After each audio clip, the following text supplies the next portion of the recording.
Good morning, everyone. Welcome to the Rajasthan Stride Virtual Conclave.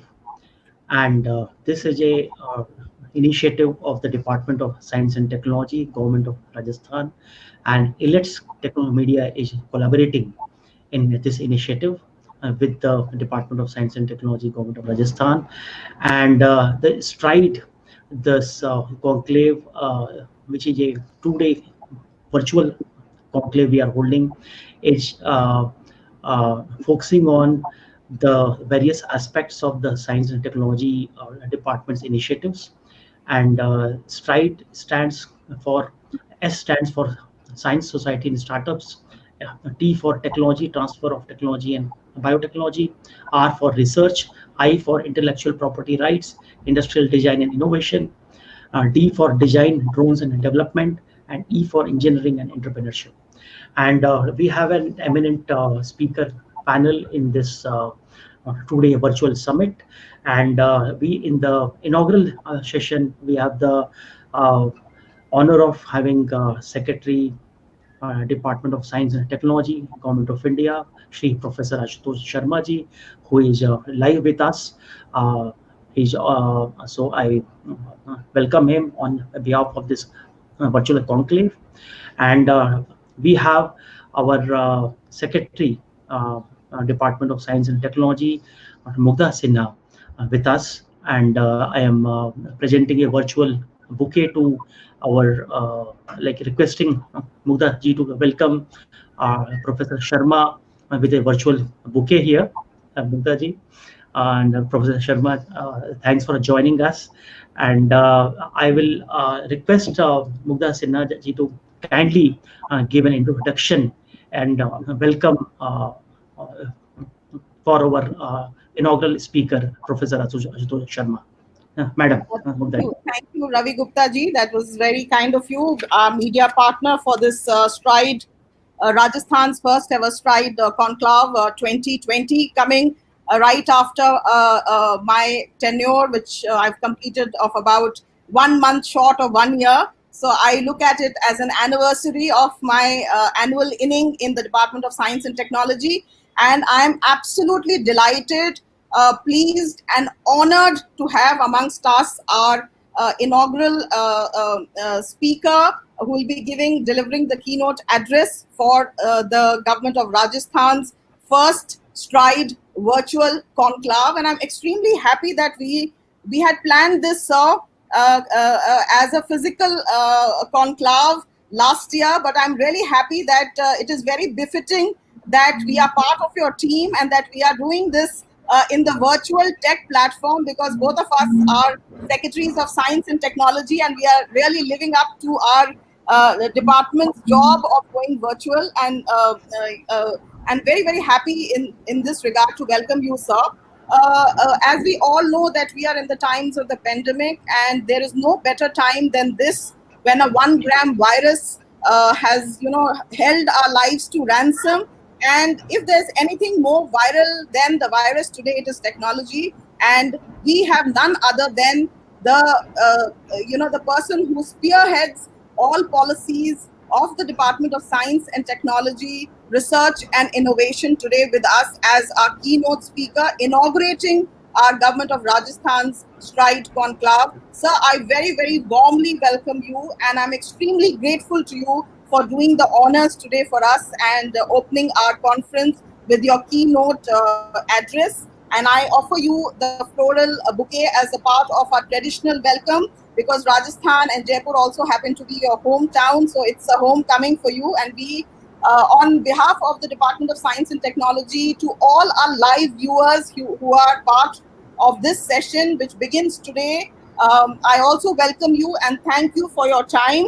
I will not hold you much. And sir has told me that although sir has been in the department since the 9th of January 2015, which is almost completing 5 years and going strong. So sir does not need an introduction, but just to tell you that sir hails from Ajmer in Rajasthan, now settled in Jaipur, has a BTech degree from IIT Kanpur, has done his PhD in nanotechnology when the word was not even popular from the Pennsylvania University in United States. Sir, if there's anything wrong, you may correct me. And was very happy to see you here.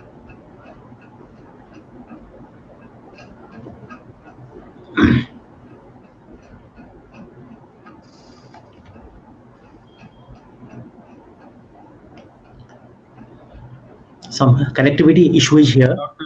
Ravi Yeah, Gupta, I think yeah, there is a yeah, problem. yeah. So So maybe you take good. over. And Yes, I will. I'm And very I will just happy. start. I'm very happy to receive the virtual bouquet. Hmm. Of course, the welcome in Rajasthan is by putting up a tilak and putting a mala, a garland around your neck. But I'm perfectly happy with bouquet. Thank you so Thank you, much. sir. Thank you. Thank you. And yeah, Mugdaji is here again. Yeah, Mugdaji. I think because of some tech issues, sir, which is the challenges we'll always face. I think I was missing buffering on the tech world, maybe doing a parikrama of the universe, but I'm back, sir, and I very warmly welcome you once again and thank you profusely on behalf of the department and request you to deliver your lecture. The format for all the audience who's here is that sir will talk for about 45 minutes on all the various aspects of science, which will be very useful for universities, colleges, researchers, science students, institutions, innovation centers, centers of excellence, and everything, especially in these very, very difficult pandemic times. And then we will open the last 15 minutes for Q&A. Over to you, sir. Thank you very much, Mukdaji. My namaskar, remote namaskar to all the friends who are joining us today morning. Um, and I'm so happy to see science and technology take very deep roots in Rajasthan, my favorite place, as was explained by Mukdaji. And she's indeed been very instrumental in bringing everything together. She explained to me that she doesn't have science background, but she's certainly very excited about all the potentiality of science and technology and what it can do to our society. And I'm also very happy to see, elects Dr. Ravi Gupta driving this program, and we got very distinguished speakers going forward during the day. Dr. Guru Prasad Mohapatra, Secretary DOP IIT, and Dr. Renu Swarup, Secretary DBT, as well as a lineup you have from scientists going forward, Dr. Shantanu Chaudhary, Director IIT Jodhpur, and so on. It's fantastic. It's so good that we are bringing more science and technology and what it can do for us, its importance to very large number of friends. Of course, the friends that join us today, they already have background in science, and they are perhaps practicing science in different ways by teaching, by research, by being associated with one or the other organizations related to science. So I don't wish to talk about the contents of science because that's something we do every day, and it's just infinite variety of them. So what I would like to kind of share with us today is not okay. Well, how do you launch a rocket or something like that? But basically, what are the structures, processes, architecture of doing meaningful science? So it's not about science per se, but it's about the three keywords that were offered to me. These three keywords are science, of course, society, and self reliance. So a whole lot of it has to do not just with the contents of science. Of course, we need to have relevant contents of science. We need to have quality contents of science. But one has to look beyond and see there is a science is too important to be left only to scientists. So therefore, there are certain things which are just beyond our doing of science in a lab or in a classroom or what have you. So those are the things, if you would allow me, that I would like to talk about those things.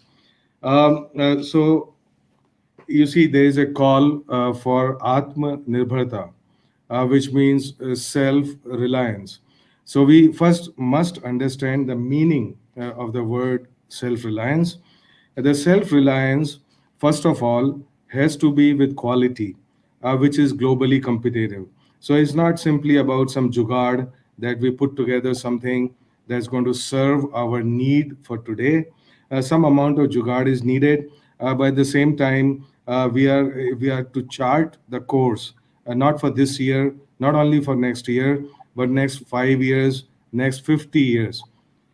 All the societies that are doing great in science and technology have not been built overnight. It has taken a certain amount of culture, very deep foundations of you, if you would, of the processes of science in order to get there, and the participation of all the stakeholders of science and technology in the society. So the emphasis is on the society, not only on one aspect of it, which is scientist, not just that aspect which is related to scientific institutions. So the Atmanirbharta is to understand how science technology would lead to Atmanirbharta, we must examine the full knowledge chain. It basically means that Atmanirbharta, even though whole lot of time we translate that in terms of make in India. Make in India is actually an outcome. It is not the cause. So make before comes make in India, comes right kind of education starting from school. I would not touch upon that because that's opening a Pandora's box and this forever. So we're not getting into it, but to say that education is starting from school and our perspective on this education or what the education actually means. This is where it starts. But going forward, if we just examine the knowledge chain end to end, it is Make in India comes in the end, and before that comes R&D in India, Avishkar in India, design in India, innovation in India, prototyping in India, startup in India, stand up in India, the markets of India, the industry of India. So these are the ingredients that have to connect together. So to give you an example, we don't have any weaknesses in R&D in the country. People are often little bit surprised to hear that because all the time we hear something negative. So people just kind of focus on saying if R&D is so great, then how come our markets are not doing so well? Because that's a problem with markets. It's not the problem with R&D. And I'm not saying that because I'm an R&D man. Because unless we know what the weaknesses are, we cannot fuse them together. We cannot remove those weaknesses. So how do we know that there is no weakness in R&D? Well, we know that one of the indicators of the strength in R&D are the number of papers in science which are published in globally recognized journals. And India is number 3 in the world. And if you look at all the inputs for R&D, then is the best bang for the buck in the whole world, far ahead of our competitors. So clearly there is a basic strength. I mean, publications themselves are not an indicator that they would go to market. What it all means is that it indicates the level of preparedness in our basic knowledge generating systems. So that is good. Now we have IITs, we have R&D labs, we have universities. We are doing good in startups. Number 3 again there in the world in terms of number of startups. There are about, by some reckoning, there are 15, 20,000 technology startups in the country. But we need to put a zero in front of it or 2 zeros in front of it, given the size and diversity of the country. Um, there are other strengths that we need to build on in India in terms of science and technology.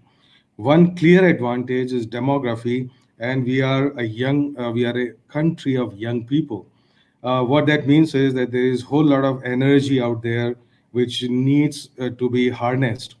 It needs to be shown a direction, so that this country of young people, of course, that one has to fuse the energy of young with the experience of the older people. And so that divide, of course, there's another kind of divide. There are lots of divides that need to be bridged. Every 15 years, I hear people saying, "Oh, I'm a different generation." And I have to, I feel so amused with this. And it's the same kind of amusement that comes when people say, "Oh, I do I do basic research, and the other guy who says I do applied research. There is no basic or applied research. There is a good research and bad research. There is quality research. There is profound research. There is incremental research, and there is research which is plain nonsense. Okay, so it's the same with the old and the young, the forever divide. And so I sometimes say, look, nobody here comes old, and nobody here leaves young. It's just a linear chain. You are here now and you'll be there then, right? So we must understand that to bridge this so-called generational divide, because this brings in the best of the two worlds, the energy and the experience, two E's, if you would. Now, other strengths that we have are, of course, in terms of markets, the size of market. Everybody, the whole world actually drools over it and says, "Oh, but you guys yourself have not exploited your market potential." And whole lot of this market potential, actually, why is exciting to me, is about the diversity. You see, there are very few countries in this world which have the amount of diversity and the understanding of diversity that India has. Now, why is that? Sometimes people think it's a liability, uh, which is not the right way to think about it. So diversity is a huge, huge strength. And the faster we understand and leverage it, better it would be, even in the context of science and technology.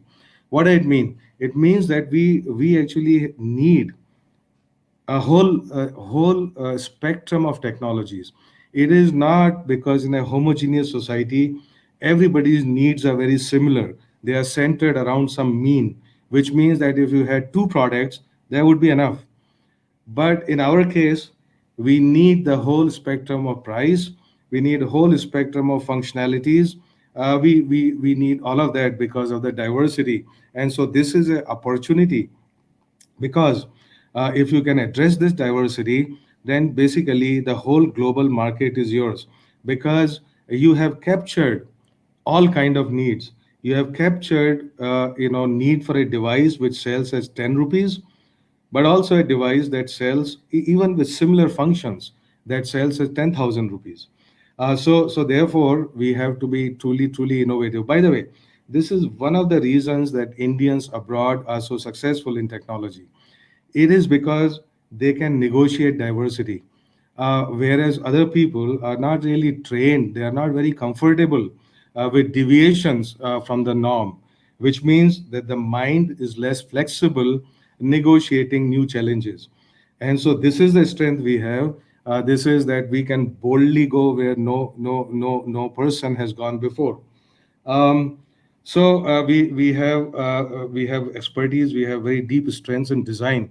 In fact, any and all multinationals, they have their second or third largest R&D and design center right here in India, maybe Bangalore, maybe Mumbai, maybe somewhere, which have thousands and thousands of Indian researchers and engineers working there. But you see, that design is for that company, right? So it doesn't directly add value to India, but basically it means that we have the people who can do it. So it is our human resources which are world class, and sitting here, sitting there, they are doing all the stuff. It's like there's a joke. Everybody I grew up with in IIT, they all can be found, most of them in Silicon Valley. If you throw a stone there in some random direction, you would hit an IITian there. It's just like the joke about Sharmas and Vermas in North. If you throw a stone in random direction, it's going to hit one of us, Sharmas or Vermas. So it is all over the place in this world. And so the question is, why is it that we feel so not empowered? Despite all these great, huge, deep strengths. Now, finally, I would say another great strength is our data. Now data. I mean, people say data is the new oil, but I would go far beyond that. Oil will lose its significance. In fact, times like this, the time of virus, oil becomes much less important. Going forward, anyway, is going to go out of business. So data is new water. It's not replaceable.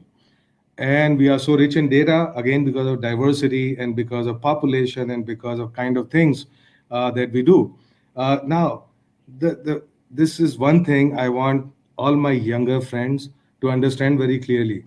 There will be lots of people coming around asking you for data, and they would try to convince you that data is not really important. It's the algorithm. For example, if they are working in artificial intelligence, they would try to convince you there is the algorithm which is important and not data. This is totally ridiculous and unacceptable. In fact, creation of data, the effort, time, and money that goes into creating data is far exceeds that which goes into creation of algorithm. It is the same old problem that India has never valued its raw material. So we always say, hey, what's raw material? Is just cheap, dirt cheap. Take it, please. Do value addition and return it to us at 10x, 100x, or million x. And that's very true for data. So since we are going to be living in the age of data, data is a very precious commodity that we must know how it is generated, how it flows, who controls it, what is the ownership, what is the ownership of the products which are built on data, where is it localized, who can use it, who can sell it. All of that is extremely important. And because this is our huge strength. And so don't ever disrespect data. Uh, because in the world which would be driven by digital technologies, digital technology is totally worthless unless it rides on right kind of data. So that's why we need to create a lot of data experts in every walk of science and technology activities. Indeed, in every type of services, in every type of manufacturing, in every societal activity that we indulge in. Um, so this is basically the big map about how science and technology, the structure and processes and strengths and how we need to do it.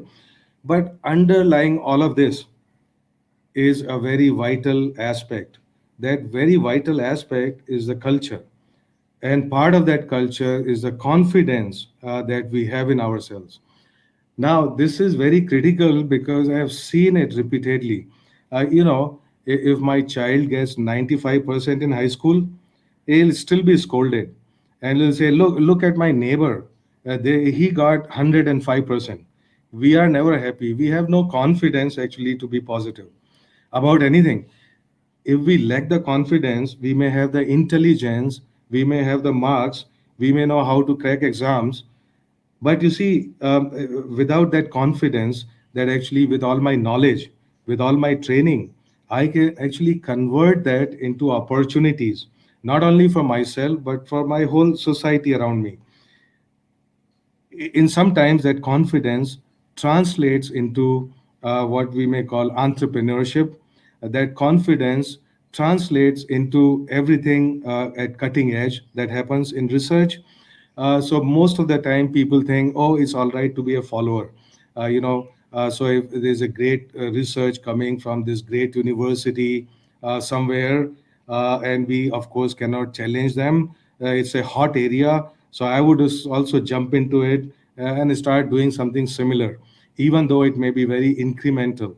Right? So it's only the first and second mover in any area that gets the right credit for it and reaps the fruits of that discovery and invention and so on.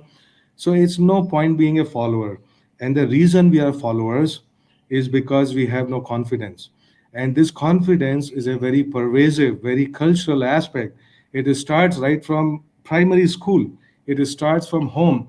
So while as scientists, we don't really pay much attention to it, but you would see actually, you would see this in action everywhere you go.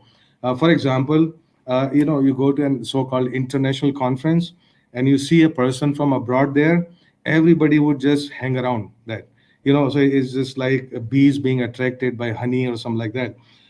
They will have no hesitation in bad mouthing our country in front of this person.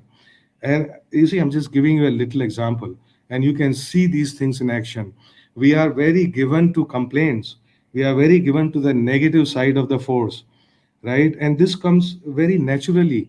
It's a very cultural aspect. So, as scientists, we have to be explicitly, consciously be on lookout for these weaknesses, because it is these weaknesses, not the weakness in our intelligence.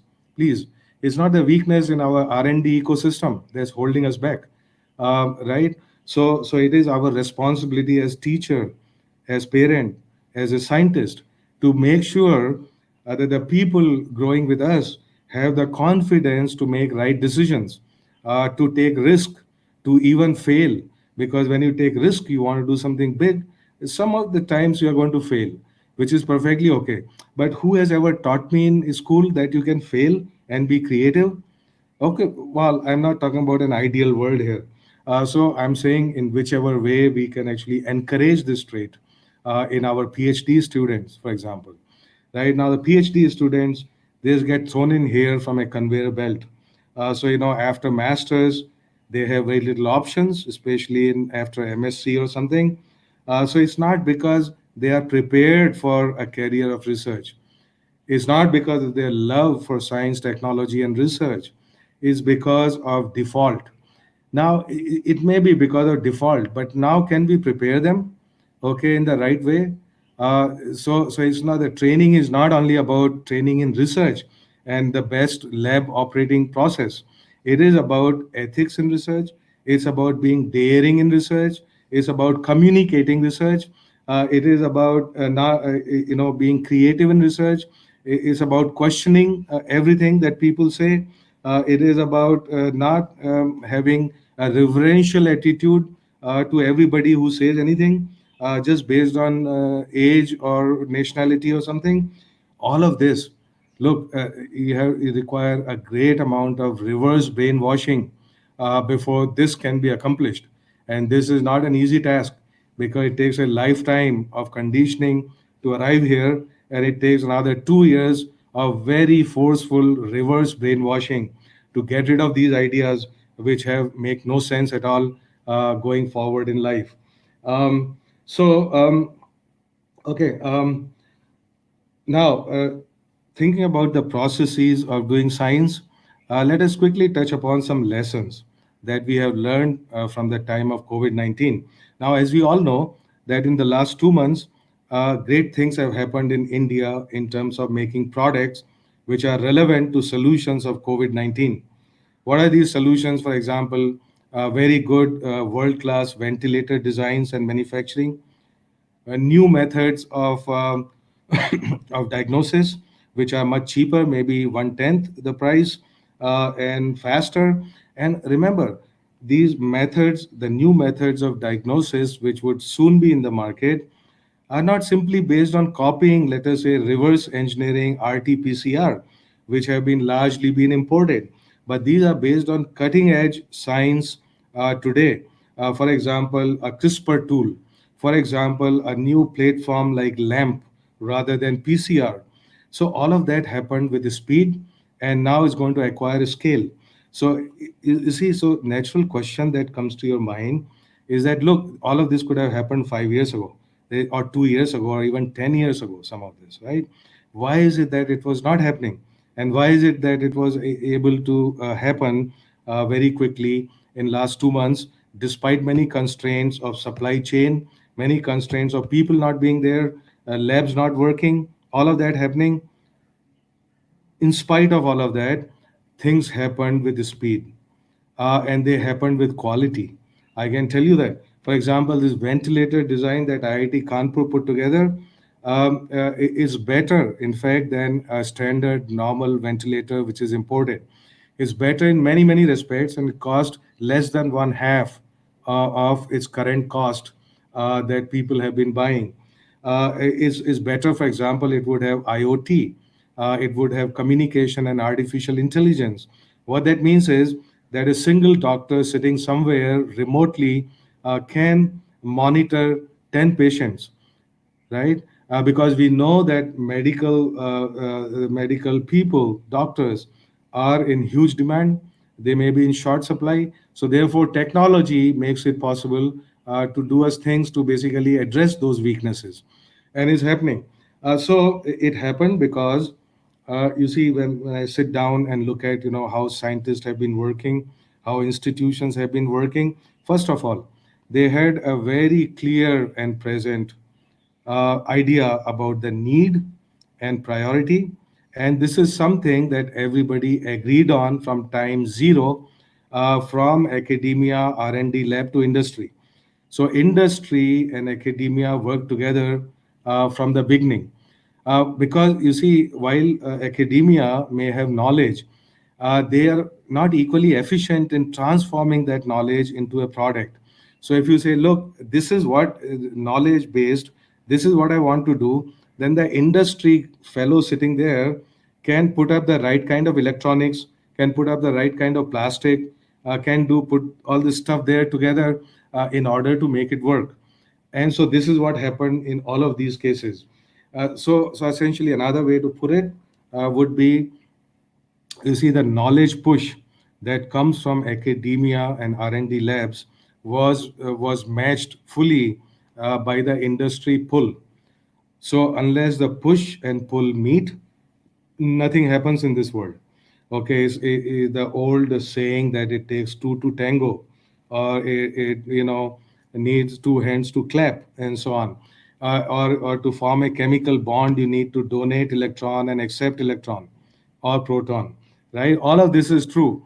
And this is true. So our major weakness actually lies in the interface between the push and the pull, between the knowledge generation and knowledge consumption. Now, it is just no use just saying, look, industry is not doing enough. Of course, they are not doing enough in terms of R&D, that we all know, but it's not enough simply to put the blame somewhere and then say, I have no further role in this, right? That would be a little bit immature thing to believe in. So what is it that we need to do? So each one of us who are in academia, for example, we have to work proactively to push the knowledge that we have. If that knowledge is random, if it has not been directed, then it probably would not find a suitable target. What that basically means is that many of these applied sciences, technology, engineering, and so on, when we start working, it's great to involve actually an industry, a corporation, another stakeholder, a startup from the beginning. So what that means is that the problem that I'm working on, I have not thought of that in isolation, staring at the screen, my computer screen, or by sitting in my lab, or by following this great professor in this university XYZ. That's what usually would happen if we do not interface with the rest of the world. Okay, the rest of the world, which is going to consume this knowledge. That's extremely important. In fact, I just thought about another thing in this context.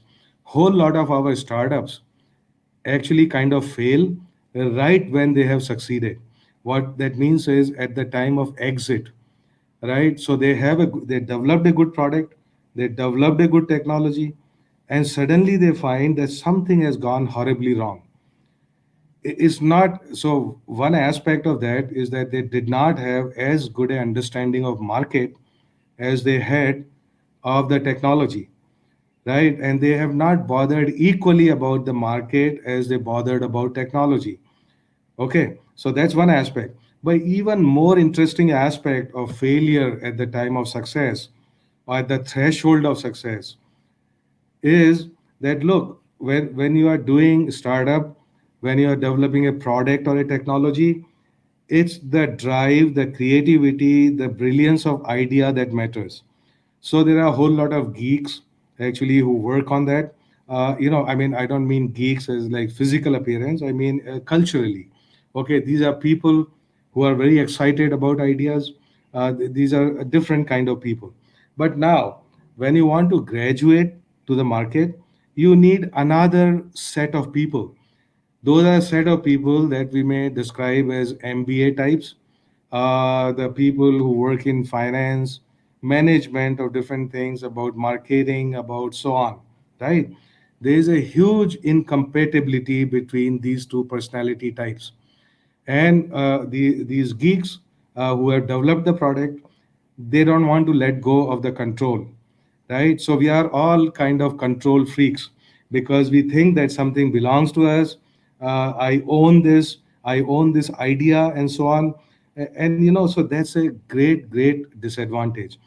A general message in this story is that look, we must be culturally comfortable with all sorts of people. I mean, the people who are not like us.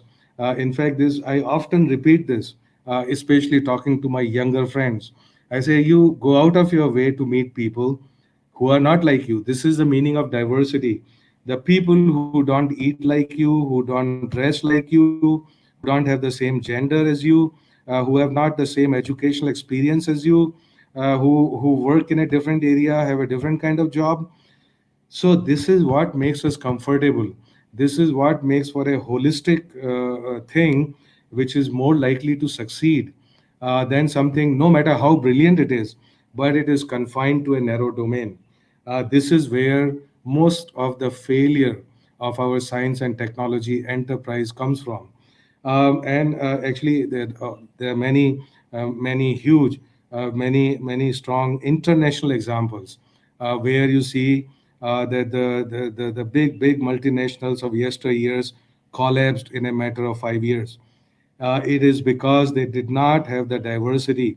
They were fully focused on a narrow spectrum of products and technologies.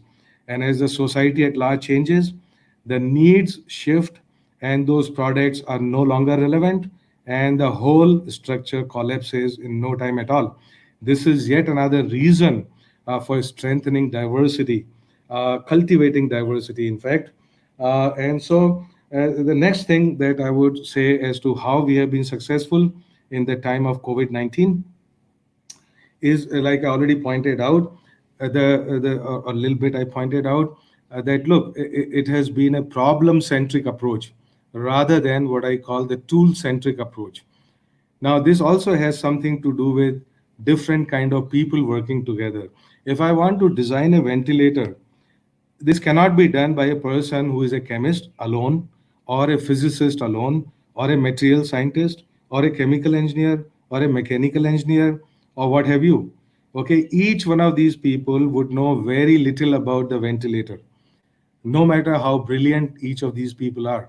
So, unless these people have a common vision, a common goal, a common commitment, they would not be able to work as a team. And so, you see, the primary model of working in research, especially in academia, is competition. It is not cooperation. So competition is good because it leverages the individual brilliance, the individual's creativity, and so on, and this very deep urge to compete with my neighbor and show that I'm better, right? Nothing wrong with that. All I'm saying is there's a lack of balance in our approach. So while we need personal brilliance and we need competitive models, we also need cooperation where it is required to solve a problem. And the real problems of real life, they all require interdisciplinary working, multidisciplinary working. In fact, this is one of those things when I thought hard about them. It's a little bit amusing that we have a thing called interdisciplinary, and we have also invented a word called multidisciplinary. This whole concept of discipline has been a misunderstanding, okay, to begin with. So therefore, first we invented disciplines, and then anything which does not fit in disciplines, like any problem solving, then we start calling it interdisciplinary. Now look, these disciplines are not God given, they are not put on stone. They came in response to certain industrial needs of the society in different times. Now we are graduating to Industry 4.0, but I would rather put it not like Industry 4.0, but the concept of Society 5.0. The concept of Society 5.0 basically means it's a new society, it's an interdisciplinary society, It's a society where the needs and priorities of people are at the center, not of a particular industry. Usually, the industrial revolutions going through one, two, three, four is the technology which is at the center, right? And the society actually tries to match the demands of the new economic model, right? Huge changes which have happened in society over a century and more have been direct consequences of the kind of economic and industrial model that we have had. But Society 5.0 is a departure from there. You see, for it to be successful, it's a very wide area. If I get into it now, it would be a huge detour, and we would just lose track of what the heck we are talking about. So, therefore, but anyway, you get the idea. The idea is, look, we need technologies and products that match the needs and aspirations and priorities of people, which means that the people are at the center. Not that I make a technology first and then create a demand for it. Okay, a lot of that happens, of course. Many small things have been made large by the power of advertising. So let us not think about disciplines. Now, the short point that I want to conclude with, you see, it's a mistake to think that I'm a chemical engineer. Maybe I did an undergraduate in chemical engineering. So what that means is I know some tools of the trade, but so do many other people. Now I cannot be in search of problems using my tools. It is the problems that should tell me what tools are needed to solve it. This is a very common mistake, right? Because we all do what we can rather than what we should, right? It is an old story about Mullah Nasruddin that I read in high school or sometime. So basically, Mullah Nasruddin, the wise man of the East, he lost a bunch of keys somewhere, is searching for them for 3 hours. Then another friend joined him in the search and he said, Mullah, where did you lose your bunch of keys? So Mullah says, I lost them in that corner. So the friend says, why are you searching them here if you lost it there? He said, because there is more light here. You see, it is a metaphorical way of saying that we all do what is convenient to us rather than what really needs to be done. So this is not a weakness only of science or scientists. It is a weakness, a very fundamental, if you would, I may not call it weakness, a very fundamental characteristic of the brain, of the mind. But if we are aware of that fact, that this is the weakness, this is the constraint that I need to address, especially in science and technology, we should be fully open actually to work with a whole lot of people, understand their language, and not consider that I am, or my discipline is the center of this universe. It's really amusing. There are sometimes people who are saying, oh, my discipline is the mother of all sciences. The other guy comes around saying, and I am the father and stuff. I mean, people take it very seriously. I mean, as a joke, it is okay, I think. No, there's no problem with it. Right? And then on top of that, people keep saying, oh, social sciences, are they really sciences? As if, science is the only thing that matters in this universe. Most of the science actually fails not because of the strength of science.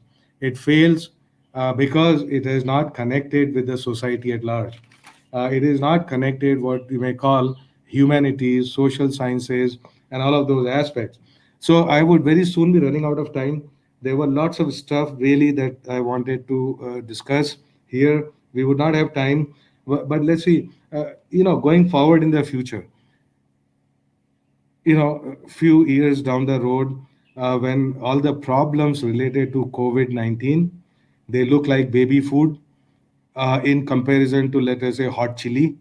There will be overarching problems of science, technology, society as a whole that would confront us with increasing intensity, and it would require all the knowledge, all the commitment, all the wisdom, all the information and data that we will ever have to address these problems. These problems, for example, is of sustainable development. The problems are of the huge constraints on our resources going forward in the future, whether it is water, whether it is this mineral, anything, right? People who are living in Jaipur, let me, I don't know, you have realized that good old days when, in fact, I was a child, I saw the city of Jaipur surrounded by these very beautiful green little hills of Aravali. Half of those hills are gone in one lifetime. These hills were not made overnight. They took millions of years of dedicated effort by Mother Earth to make them. They have a huge consequences for the lives that the future generations would live there, right? It's not a simple issue. They have been cut and carted in the broad daylight despite all the laws and regulations. I had mentioned that once to a former, at that time, Chief Justice of India, and he said people have no respect for law. I said, yes, sir, they have no respect for law. Okay, so these are not problems of science alone. These are problems of apathy and greed, and they are therefore very human problems. So, if we think that science and technology alone will solve our problems, then we are totally, totally mistaken in this belief, right? Which is why I'm saying that as a scientist, it is my duty that to make special efforts to make sure that something beyond what I do in my lab also happens. Okay, so challenges of the future. Look, challenge of the future, one challenge of the future, overarching challenge, which is very pervasive, will be pervasive, is the convergence of all branches of science and technology. Let us say cyber physical systems, DST. I don't mean DST of Mugdaji, the DST in Delhi. We started a mission on cyber physical systems worth about 4,000 crores last year. Another mission is in the offing, quantum technologies and devices worth 8,000 crores, and so on. These are all technologies of future. But basically, they are convergence of technologies. For example, cyber physical system basically it bundles everything from communication to perception to decision making to action, right? Exactly what human beings do. So essentially, the coming age of thinking machines, decision making machines, autonomously acting machines is one of the biggest challenges that humanity will ever face, even though humanity is the inventor of this technology. With this example, I would want to conclude that the message in these kind of technologies, one of the message that we should remember, while the technology is agnostic to the country, it is not agnostic in terms of the needs and priorities that we have.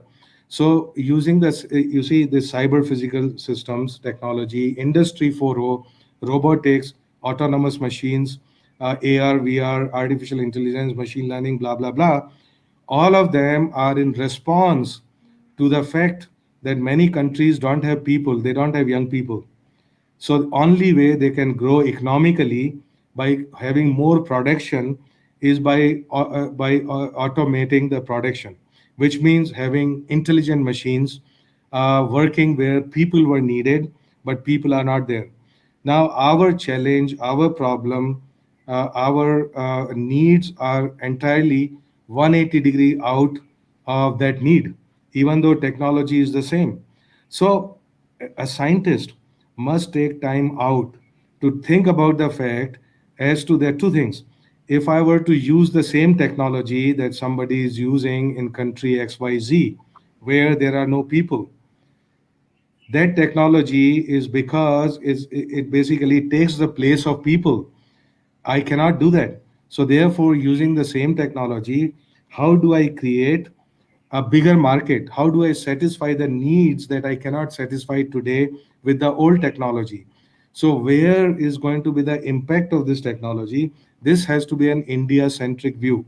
This is a view that nobody else will tell you.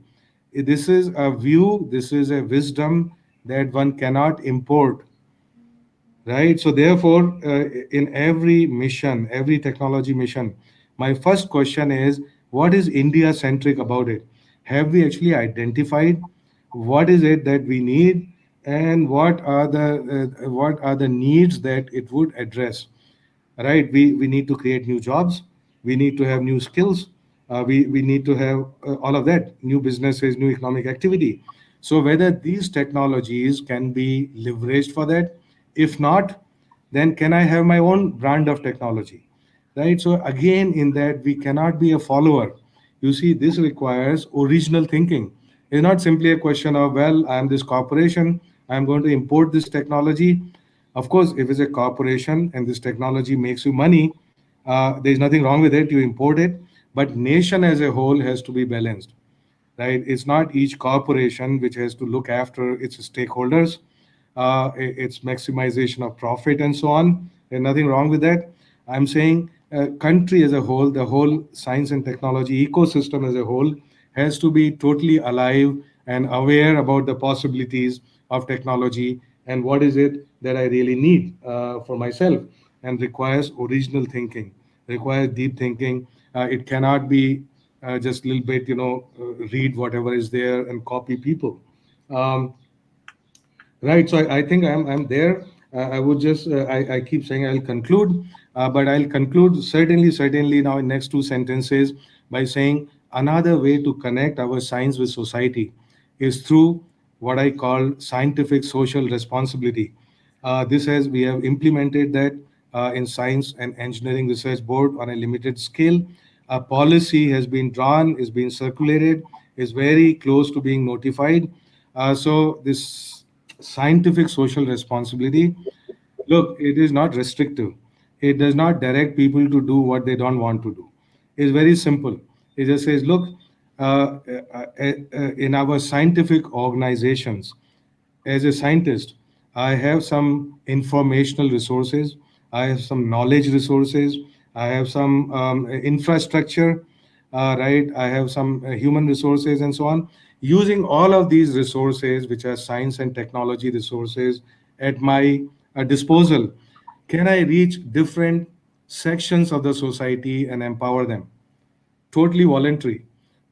To give you an example, if as a scientist I'm interfacing with troubleshooting problems of MSMEs, because MSMEs are not knowledge intensive, they don't have access to all these high technology things and people who know these technologies and so on. Can I spend few hours every month actually to reach out to these people and troubleshoot their technology problems? Can I motivate school students by pulling them, have them spend 3 days in my lab, get them fired up about what is this stuff about research and so on. Um, uh, ca- and finally, there are many things. We have a whole big list of things that qualify under scientific social responsibility actions. But finally, science communication, very important. Okay, so science communication, effective communication from scientist to scientist, effective communication from scientist to lay scientist, effective communication from scientist to people at large. This is completely neglected in this country. I mean, even the science news that we read in newspapers every day, most of them they come from New York, they come from Boston, they come from somewhere. We read them, but equally good things are happening in India, but we know nothing about it. We are not, anyway, we think we can't be too proud about these things. We know that our science is not so good and so on.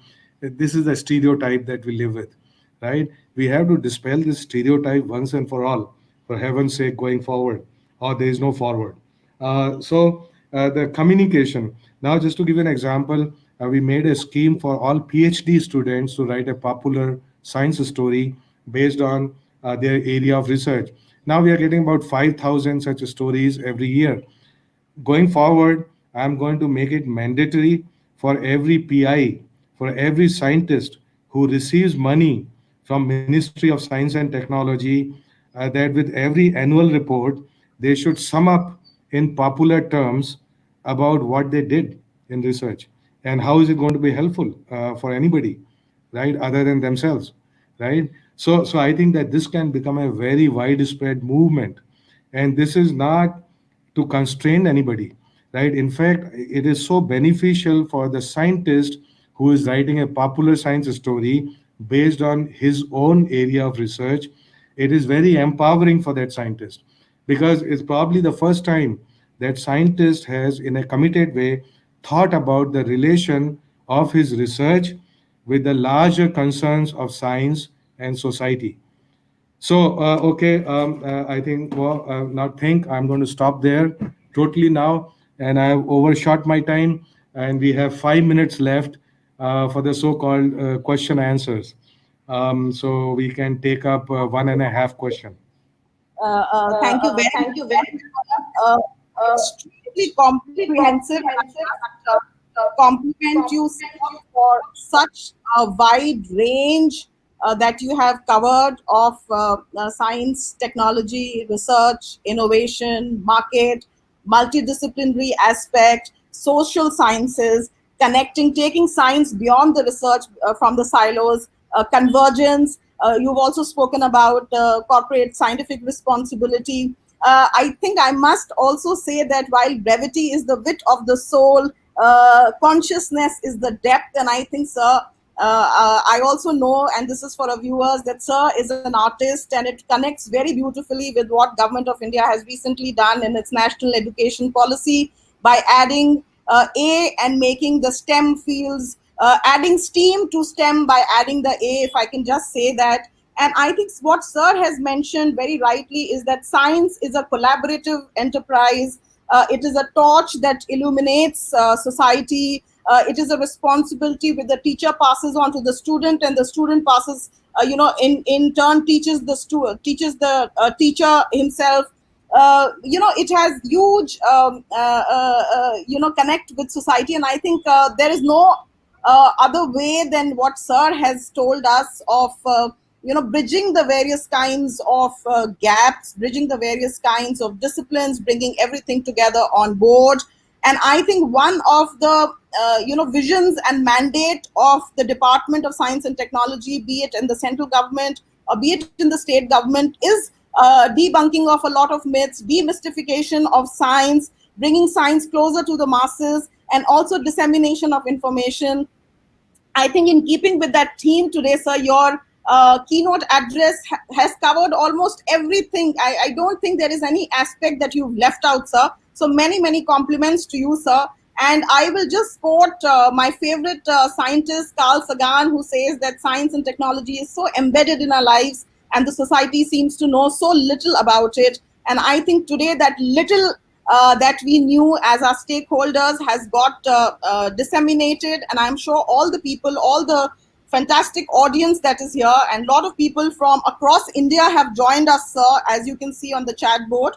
So without wasting any time, I will just like to pick up from what I have seen over the chat, sir, some questions that have come. But before I do that, sir, I have one very fundamental question which a lot of people have asked me in my capacity as Secretary Science and Technology. And this is one myth that I would request you to break as you answer this question. A lot of people ask me that there is so little resources for science and technology for research in India, and I keep telling them that we are about 7 different departments and ministries in Government of India and about 70 autonomous institutions, premier research, and together we have about 60 crore rupees for all the kind of activities that we want to do, and that what is lacking is vision. So I would urge you specifically to talk a little about the resources that are available and focus on the financial resources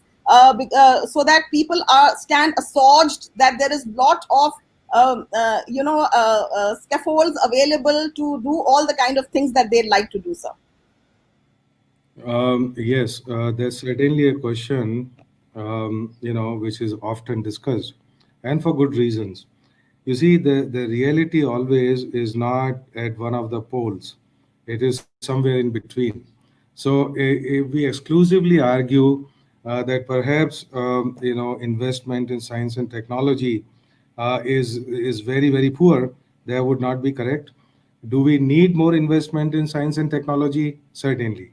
Now, having said that, let me give you some statistics data, if you would. So there are many different ways to compute actually what is your investment in science and technology.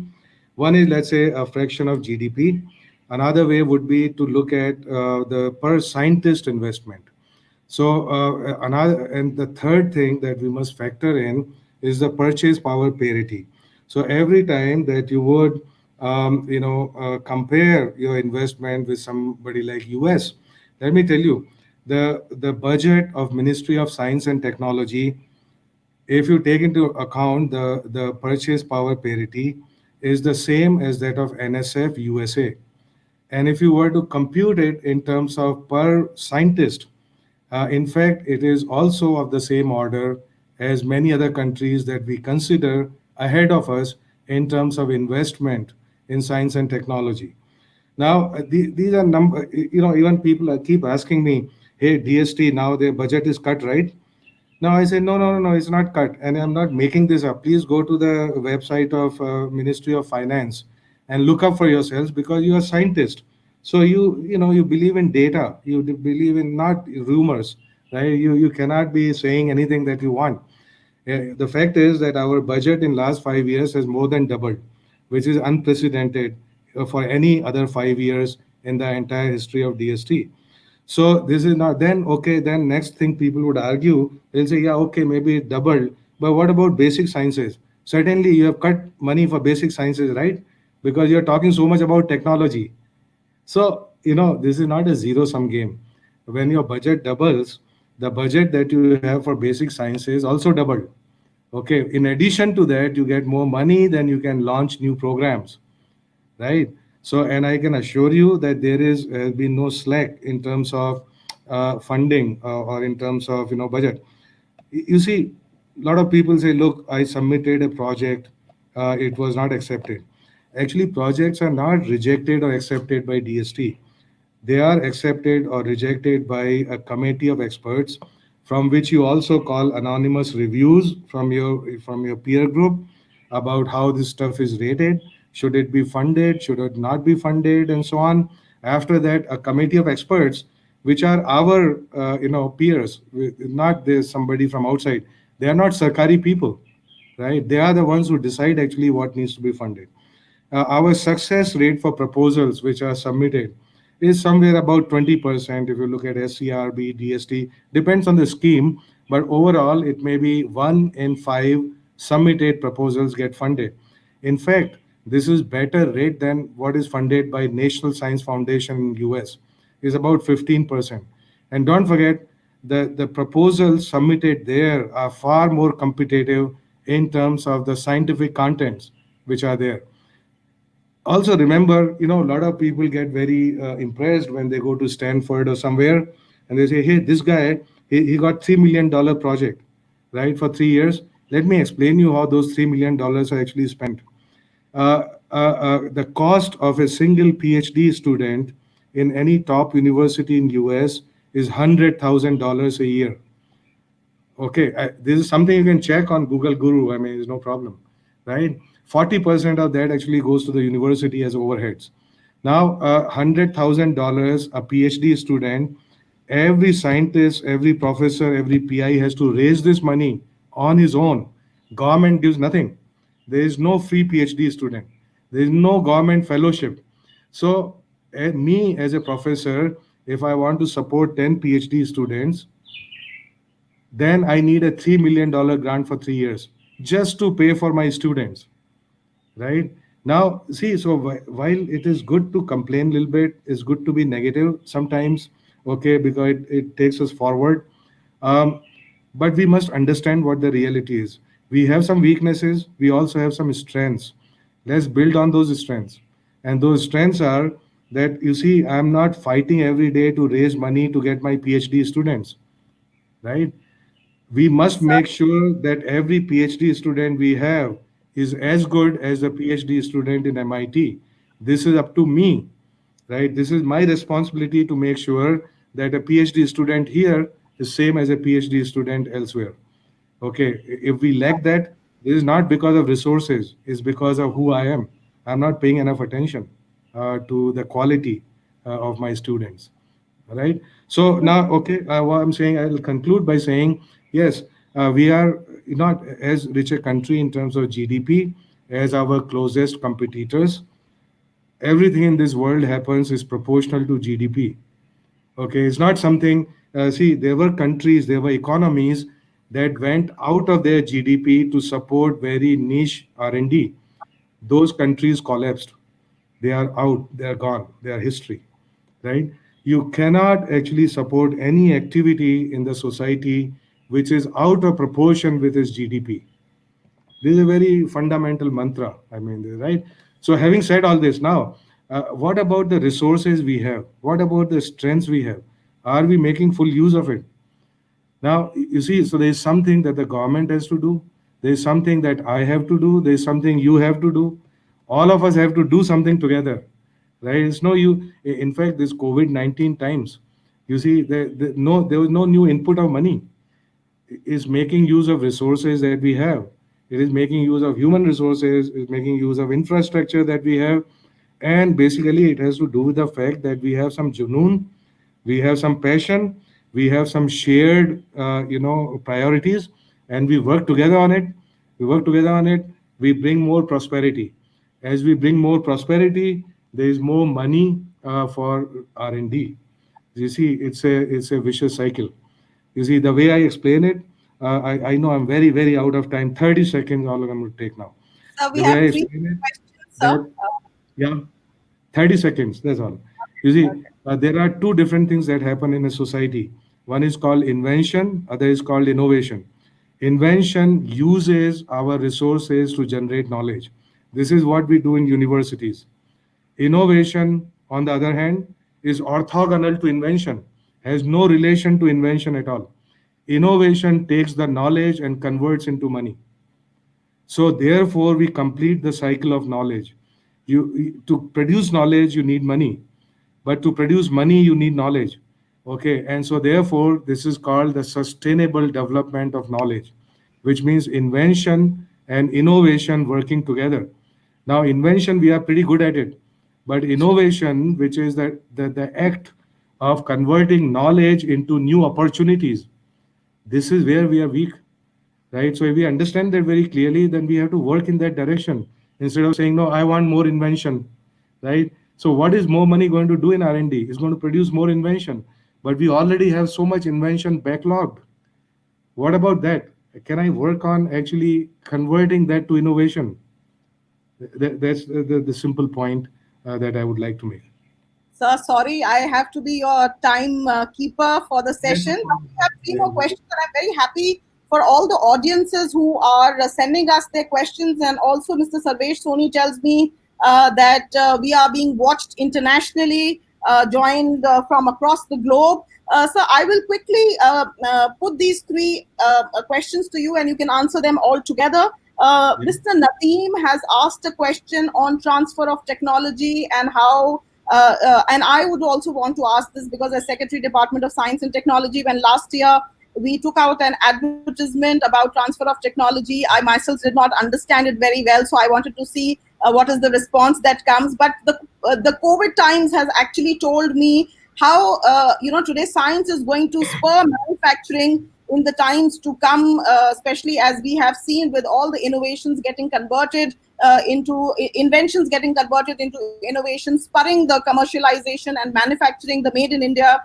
So that is one question, sir. The second question is Dr. Rakhi Khan has asked a question, and she wants to know how do you connect to the various multidisciplinary teams and multidisciplinary departments. Then there is another gentleman, Sasi Kumar, who has asked on how do you bridge the R&D and the markets, because you spoke about monetization of data, which is very, very important, sir. Just to give an example, we also have a SATCOM and satellite remote sensing application center, works closely with ISRO. We produce a lot of maps, a lot of atlases, and having done a lot of international negotiations, I remember for every negotiation, we used to buy a lot of data, which was beautifully presented in monetized value added form. And this is what Microsoft is also doing, using India's health statistics, all that health diagnostics that is being collected today, and then in times to come, probably by monetizing it, they will sell it back to us. So, sir, you've hit a very, very crucial contemporary point, and I would request you to kindly answer these three questions on transfer of technology, what India is doing, how researchers can transfer their technology for commercialization, how MSMEs can work with us to commercialize it, and Dr. Raki's question on connecting with different departments, and the last question of bridging the R&D and the market, sir. And you want me to address all of this in about 32 seconds, right? Sir, I will give you 2 minutes, sir. Wonderful, wonderful. You see, there are lots happening in terms of technology transfer, which was not there even 10 years ago. All the IITs today are, all the younger colleagues that I have there are fully aware of working for technology. And there are formal systems that make it possible, in terms of technology transfer, in terms of patenting, in terms of connect with industry and so on. Industry also has become a little bit more proactive than it used to be in terms of reaching out for knowledge. So, as we know, that every kind of connect, because all the three questions you have are related to different kind of connects. Connect, connect, connect. This is really the mool mantra, if you would. If we remember connect, right, then all our problems are solved. Whether it's a disciplinary connect, whether it's connect between academia and industry, or connect between technology transfer and so on. Right. So all kind of connects, what they take first of all is understanding, willingness to work with others. Whole lot of time it doesn't happen because academia and industry, for example, they speak different languages. Even if they speak English or whatever the language, it's like all Greek to me, they say, right? Because they have no understanding of each other's purpose, right? And they have some amount of disdain for what each person does. I have to tell you that very frankly, right? They say, "ये सब क्या है R&D?" You see, we as a society have not been very tolerant and understanding of actually what R&D means. वो बोलते हैं कि कुछ काम नहीं है तो रिसर्च कर लो, right? I mean, so you see, an industry has that culture. The reason is that the industry in India has not developed on the strength of knowledge historically. It has developed, it has made profits not because of knowledge, but despite it, or despite not having it, right? So that was a different model of making money. Now it's all gone, it's going very rapidly. And so you cannot extrapolate it to the future. We know there used to be a car which was not competitive, but it survived for a very long time, right? So it was not because of knowledge, right? Because no appreciation for change and knowledge. But all I'm saying is, look, it comes from the fact all these connects happen first and foremost. Nobody can force them. Okay, you can sweeten the deal, right? But even after sweetening the deal, you may find that it's not happening with the speed and scale that is desirable. So it is basically a very deep change in our thinking, if you would. And anyway, I also give some example of, what is the mutual relation between Saraswati and Lakshmi. Now, this is a very delicate relation. Now, you see, often if you look at their personality, it's very hard for Saraswati to chase Lakshmi.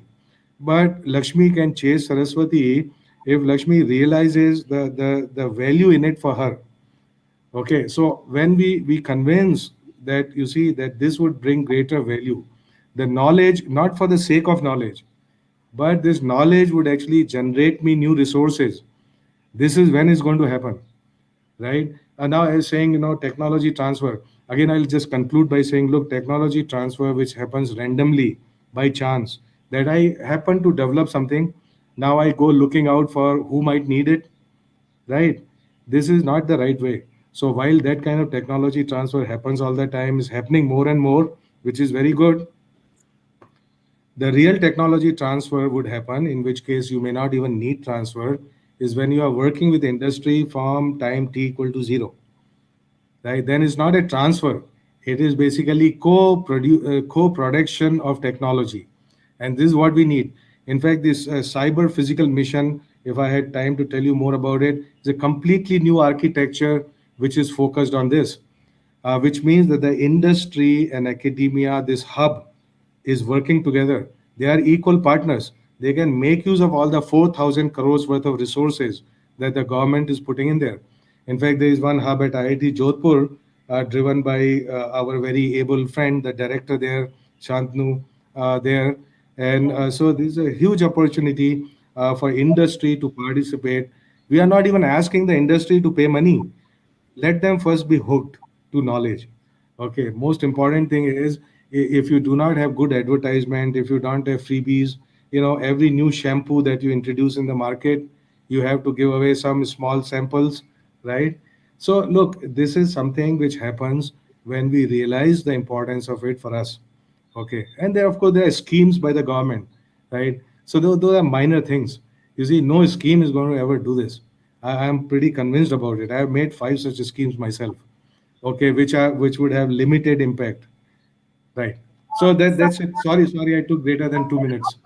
not at all, sir. But I think it's lovely hearing you, and I must use this opportunity, though we have a lot of questions coming up emerging from what you're saying. I'll mention two of these questions and maybe a Yeah, minute to answer them, be- sir. because But Dr. Mohapatra is also yes, waiting. yes. So other people, we don't want to delay them too much. Actually, what has So happened what? is that our Yeah. next speaker will be Dr. Renu Sarup, madam. There has been a Okay. slight change in the itinerary, and she's caught up in a Ah, Niti Aayog meeting. So she's okay. just pinged. She will take Okay, another no problem. Then 2 minutes. I'm totally We have okay some to time. stay here. And let me also use this opportunity to extend to tell all our audiences that Sir was supposed to be in Jaipur sometimes in March. I'd personally gone across to invite him, and we had decided that Sir will be here post Holi. And I think Sir is keeping the commitment, as am I. But we are doing it virtually. But this is not enough, sir. So may I, on behalf of everybody who has a lot of questions, also invite you to be with us once this lockdown and things are over. The questions that we have is one from Padam Shri Patnaik ji, who says that these are the times for agriculture. Agriculture would need a lot of investment in agri business and agri startups. So you could speak a little about what DST is doing, sir, about agri startups and how agri startups can become useful and connect with science. The other question that Prashant Sinha ji has asked is on how to bridge the innovation gap, especially in the post-COVID times. And sir, as you've absolutely rightly said, because as I was hearing you, each and every word resonates. So probably I think the language of science is very, very universal. You talked about connecting the dots, communicating the dots, co-creating, and this is the lingo that probably as your junior partner in science administration, one has learned to use it. Being a student of arts myself, so I think science is very, very universal, and I think if we don't believe in science, we cannot believe in problem solving. So with those words, sir, the two questions on agribusiness and bridging the innovation gap, sir, may I request you? I think we will have about 2 minutes, or we could go on till the tech support people tell me that madam has joined. So if, sir, you have time, maybe we could go on till Dr. Renu Sarup, madam, Secretary DBT, Yeah, who's yeah, going to yeah. No, next no problem. joins us. No So, problem. I'm here. I'm here with you. As long as it takes. I think my next meeting is only after 1 hour or so. So lovely. no problem. Okay. Yeah. Yeah. So the about the agri. You see, so of course, agriculture is a very vast domain in terms of opportunities, in terms of things which are happening in the country. Very large number of our countrymen are engaged in businesses related to agriculture and so on. So of course that there are many startups. So DST alone supports about 120 incubators across the country. In fact, in last 5 years, we have doubled the number of incubators, which means whatever were made in the last 50 years, they were matched by last 5 years activities. So they were about 60 5 years ago. Now they are 120, and the number of companies that they incubate maybe about order of 4,000 or so, right? So very large number of tech companies actually reside in these incubators.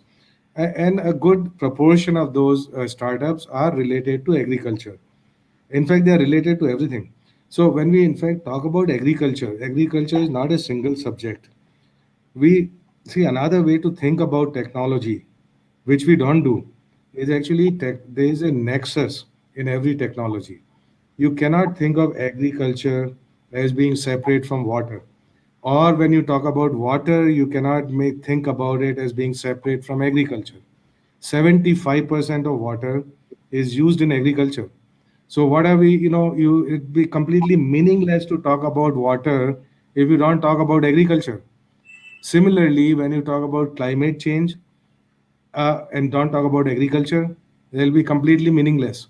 So therefore, is the same thing that we said about disciplines.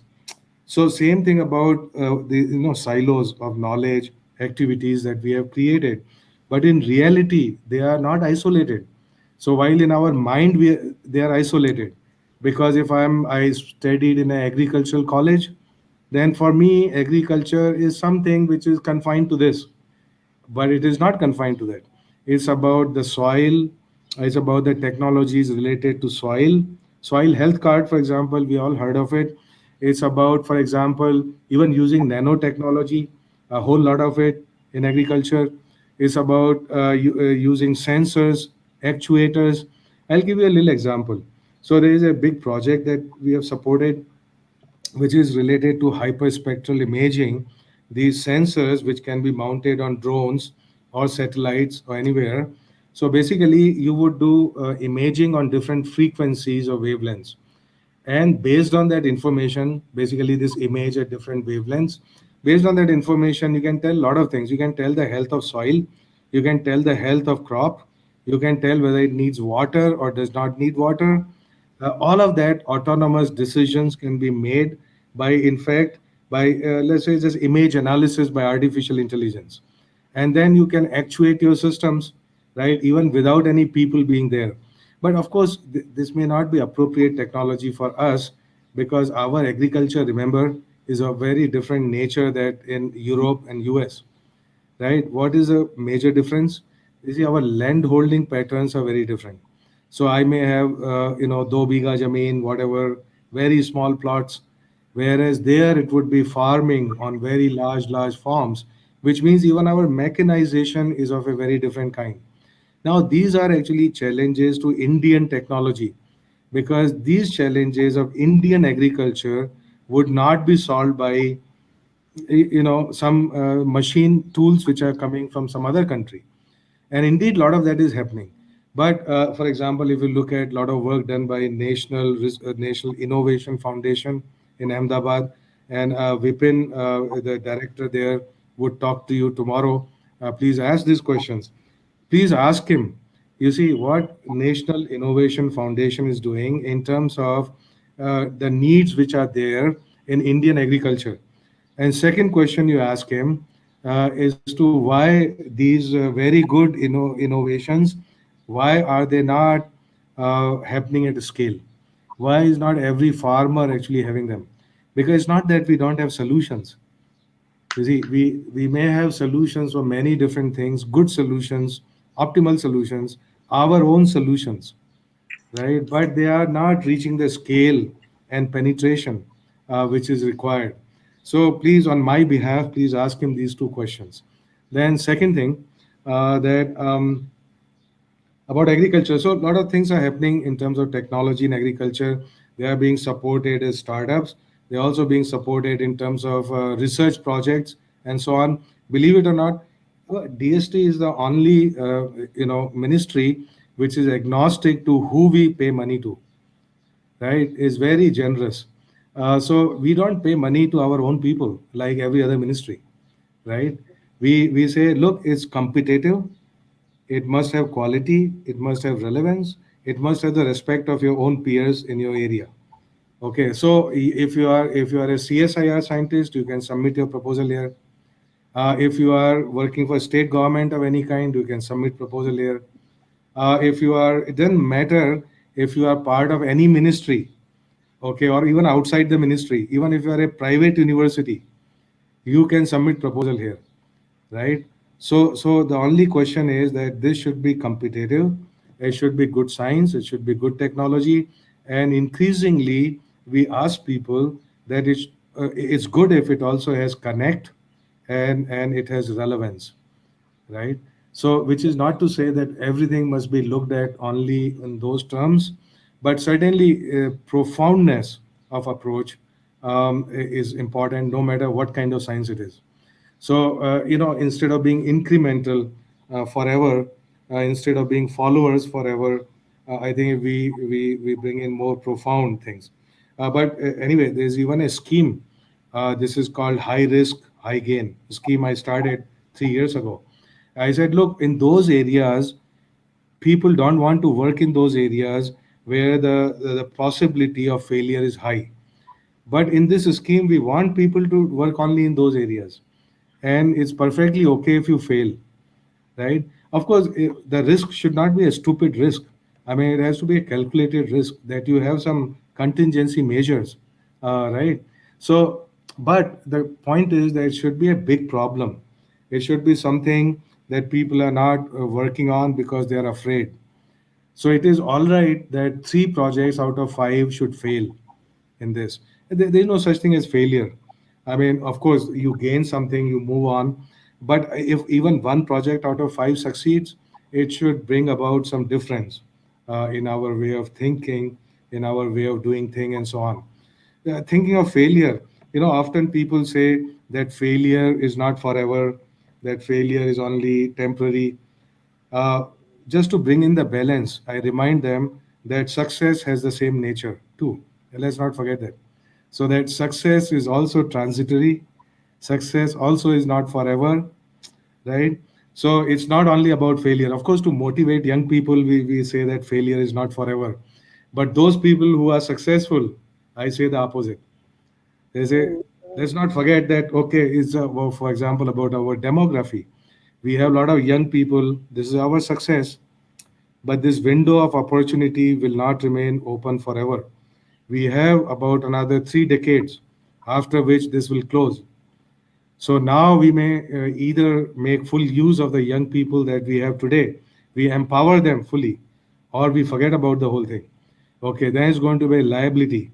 The success of today would be liability of tomorrow. And this is in the nature of things, that what gives us happiness today will cause pain and sorrow tomorrow, and vice versa.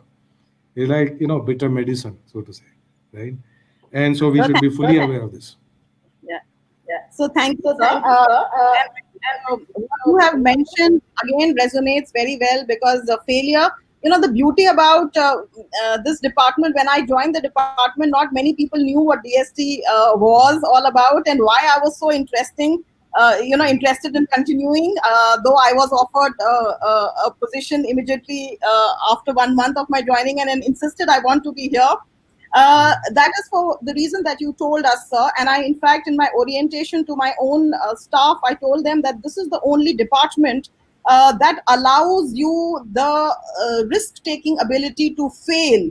This is one place where even the auditors cannot question us, because the experiments are likely to fail. And if I told my finance team that if they fail, please quote Thomas Edison and tell everybody that he took 1,000th try to get the bulb right, and that is how Madison City was the first city in the world to have light. So thank you very much for talking about this very, Very very good indeed. I would just conclude by quoting one of my favorite authors in high school, sir. which said, "It's better to have loved and lost than not to have loved at all." Sir, So failure is like that, sir. and um, yeah, but there's also a failure because we are too lazy. I don't mean that kind of failure. I mean, right.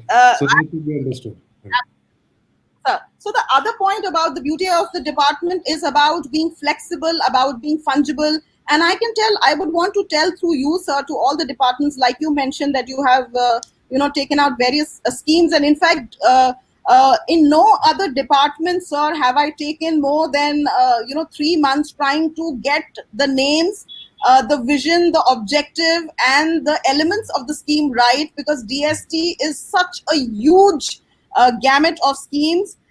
So the beauty of being the secretary of this department, sir, as you would also realize, is that you can just the moment a eureka idea comes to you, you can convert it into a scheme and you can launch it. I've done it myself, learning from how you are doing it in DST, sir, with all your experience. So that is beautiful. And the third thing that I find, which is the generosity part, both in terms of the vision that you can bring and also in terms of the finances that are available in this department. Quickly to take you back, sir, to three more questions that we have, because I don't see any message from Madam, or my tech team can please tell us if Madam is joining anytime. I don't have a message from the PS that she will be joining soon. So the three questions are, sir, Indu Chaudhary ji has asked a question on, do you think whether the interest for science should not be encouraged right from the school days? And sir, may I also request you add to it, if you could talk about the Gyan Jyoti scheme for girl child, promotion of the girl child, when you answer this question, sir. The other question is from Jayanti ji. How can I stop? She's a teacher and she says, how can I stop the brain drain which is happening because of this concept? Then there is another question in which Mr. Soni talks about how we can use the technology to monitor sewage in India, because we have the Swachh Bharat Abhiyan going on. And then Prashant Sinha ji tells us that he has also joined from BITS Pilani campus in Hyderabad, and he looks after incubation center there. So these are few of the latest inputs I have for you, sir. And if you'd like to offer your comments on any of those and any new schemes, maybe a little bit about women scientists. And I especially like the fact that you coined a new team called Science Administrators. So if you could also mention a little bit, because Dr. Renu Sarup ji figures prominently, as does Dr. Soumya Swaminathan ji in WHO, as India's leading women science administrators, apart from being scientists. So over to you, sir.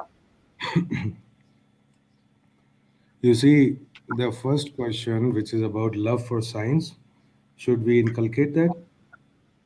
Of course we should, but I would not confine it only to science.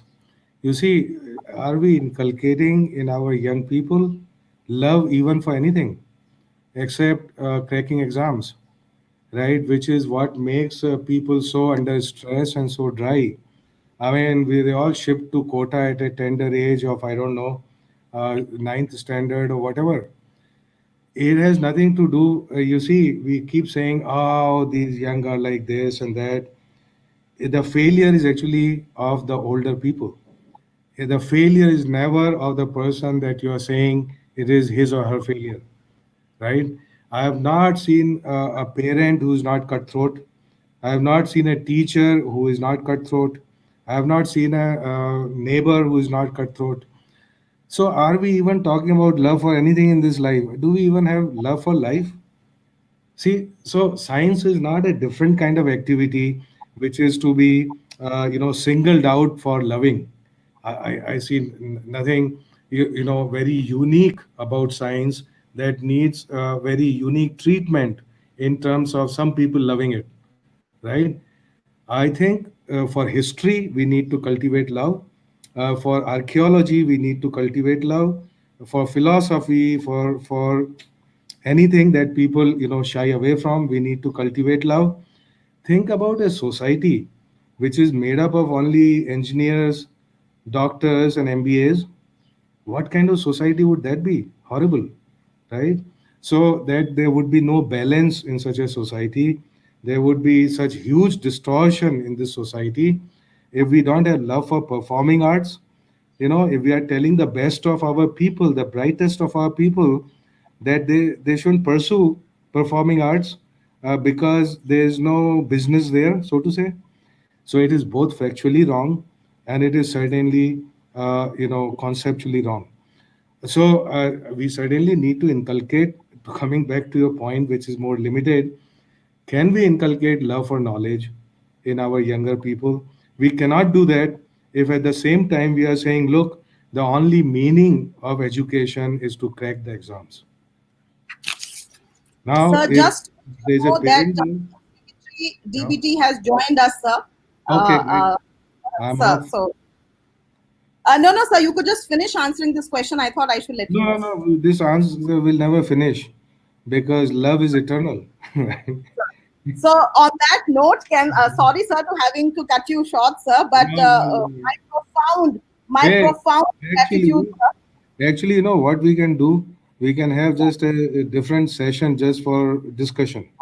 Okay, Absolutely. not I'm so me grateful. just talking things. I would like to know what people have interest in. So I can also think about those things that other people have interest in, right? So we will So, do another webinar special. Let's do, long as people stay there, I'm there. Yeah, Right. thank you very much. Thank you so Mukta much. ji, Let yeah, me, you've done great. Continue working in DST in Rajasthan.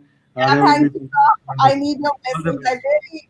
I've never been so passionate about being in this department as now, sir, and just the right times also. So you ended on love for science, and I want to say something very beautiful, which I have picked up from Google. So I don't know. It is anonymous for me, but it sums up very beautifully how love is emerging from science. So let me just say this on a very very light note to end the session. किसी का कहा हुआ है, हमने हिंदी में बहुत ज्यादा बात नहीं करी है, तो हम हिंदी में भी इसको खत्म करना चाहेंगे.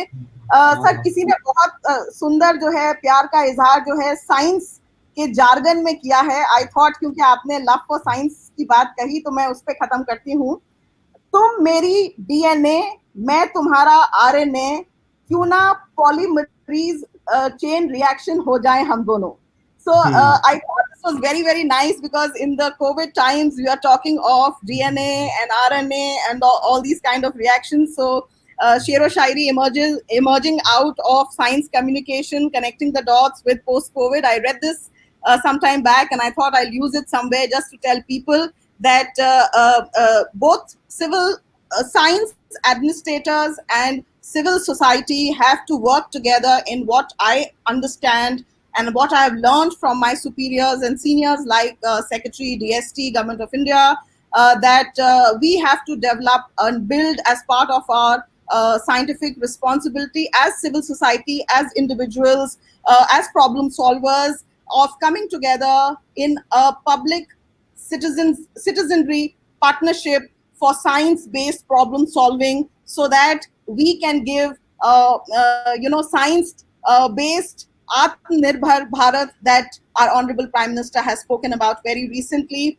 So thank you very much, sir. And with those words of deep gratitude, profound gratitude for your wisdom, sir, there's so much to learn from you, and I think the session can go on for many, many hours. So thank you very much. It was lovely to have you. It was lovely to host you. Thank And you. with Thank you. thank you for that offer. We will catch you on your offer and bring you to our audience again at the soonest, sir. And hope to have you physically in Jaipur if the lockdown gets over and if things are convenient. Thank you once Yes. again, and to all the lovely audience.